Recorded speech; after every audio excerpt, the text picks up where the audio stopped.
आज हम बात करेंगे बारिश के मौसम में होने वाली बीमारियों के बारे में। दोस्तों, आई फ्लू के बाद जो सबसे ज़्यादा बीमारी फैल रही है वो है हमारा वायरल फीवर। दोस्तों, एक व्यक्ति से दूसरे व्यक्ति में फैलने वाली बीमारी को हम वायरल फीवर के नाम से ही जानते हैं। दोस्तों, बारिश के मौसम में टेम्परेचर बढ़ने एवं घटने के कारण बॉडी की इम्यूनिटी डिस्टर्ब हो जाती है। तो अगर आप बारिश में हल्का सा भीग जाते हैं तो पूरे चांसेस हैं कि आपको वायरल फीवर होगा ही होगा।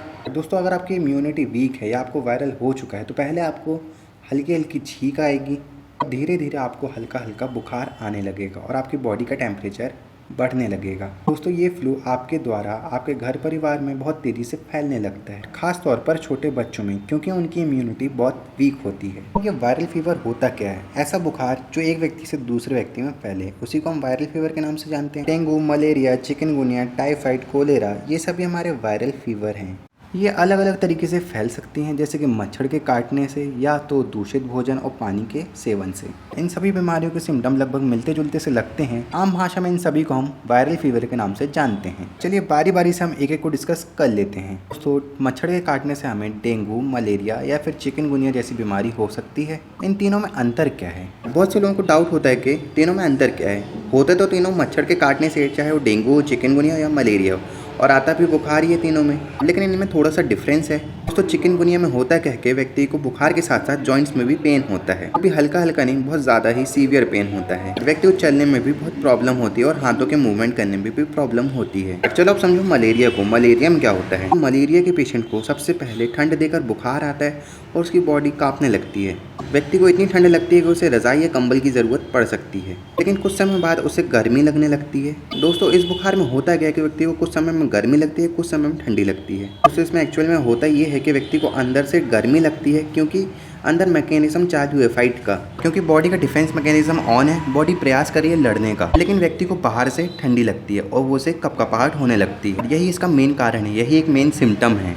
चलिए अब डेंगू के सिम्टम्स को भी समझ लेते हैं। दोस्तों, डेंगू के पेशेंट में जॉइंट पेन एवं बुखार के साथ ही साथ व्यक्ति को मसल पेन और पेट में भी दर्द होता है, जिसके कारण व्यक्ति को उल्टी दस्त जैसी समस्या भी होती है एवं व्यक्ति को भूख नहीं लगती है, वो धीरे धीरे कमजोर होने लगता है। कभी कभी इंटरनल ऑर्गन में ब्लीडिंग होने के कारण व्यक्ति को मुंह और नाक से खून बहने लगता है। ये तो ही सिम्टम्स की बात कि व्यक्ति में क्या क्या लक्षण देखे गए हैं। अब हम समझें किस माइक्रो ऑर्गेनिज्म की वजह से होता है, किस मच्छर के काटने की वजह से होता है, और साथ ही साथ हम ये भी समझेंगे क्या फिजियोलॉजिकल चेंजेस होते हैं हमारी बॉडी में। पहले हम बात कर लेते हैं चिकनगुनिया की। चिकनगुनिया होता है आपको एडीज मच्छर के काटने पर। एडीज मच्छर जो होता है वो चिकनगुनिया वायरस को कैरी करता है और वायरस अफेक्ट करता है हमारी बॉडी को, जिसके कारण हमारे को जॉइंट पेन होता है। दोस्तों, तीनों बीमारी के ये सिम्टम मिलते जुलते हैं लगभग। बिना टेस्ट के इसे बता पाना थोड़ा सा मुश्किल है, तो इसलिए इनमें कुछ टेस्ट किए जाते हैं, जैसे कि एलिजा टेस्ट, IgM टेस्ट। दोस्तों, अगर डॉक्टर को लगता है कि पेशेंट में डेंगू, चिकनगुनिया या मलेरिया जैसे सिम्टम हैं, दोस्तों जो इन तीनों में सबसे पहला टेस्ट होता है, अगर पेशेंट में ये सभी सिम्टम्स दिखते हैं तो सबसे पहले टेस्ट होता है CBC का। दोस्तों, अगर प्लेटलेट्स काउंट अगर कम होता है, इस रेंज से अगर कम होता है तो फिर चांसेस है कि पेशेंट को डेंगू, मलेरिया या फिर चिकनगुनिया है। फिर इन सभी बीमारी के लिए पर्टिकुलर स्पेसिफिक टेस्ट होता है, जैसे चिकनगुनिया के लिए एलिजा टेस्ट, IgG एवं IgM टेस्ट। IgM टेस्ट में क्या होता है कि एंटीबॉडी बनने लगती है।